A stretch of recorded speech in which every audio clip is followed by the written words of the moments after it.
Diferentes naturezas de manifestações espíritas segundo Allan Kardec.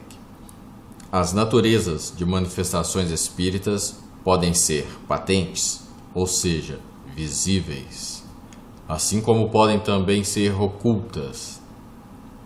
As manifestações espíritas podem ser de natureza oculta quando surgem como uma inspiração ou um desejo. As manifestações espíritas de natureza patente podem ser físicas ou visuais. Manifestações espíritas patentes de natureza física também são chamadas manifestações materiais, quando são apreciáveis de alguma maneira, como os ruídos ou o deslocamento de objetos. As manifestações espíritas patentes de natureza visual também são chamadas de aparições, quando referem-se a aparições visuais de espíritos. Quando a manifestação espírita revela a complexidade exigida por um raciocínio, é considerada uma manifestação inteligente. Gostou? Compartilhe no Facebook, comente, incorpore no seu site. Inscreva-se no canal, que estará ajudando a divulgar gratuitamente os ideais espíritas. Ocultas.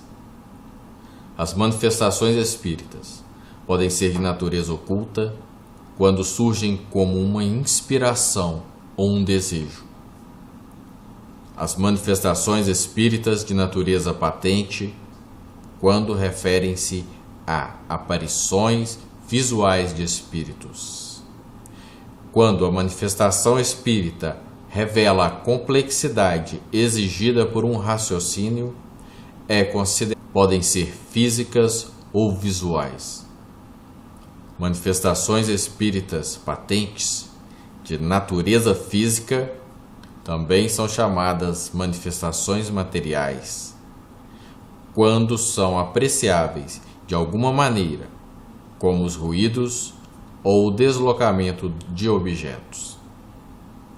As manifestações espíritas patentes de natureza visual também são chamadas de aparições. Diferentes naturezas de manifestações espíritas segundo Allan Kardec. As naturezas de manifestações espíritas podem ser patentes, ou seja, visíveis, assim como podem também ser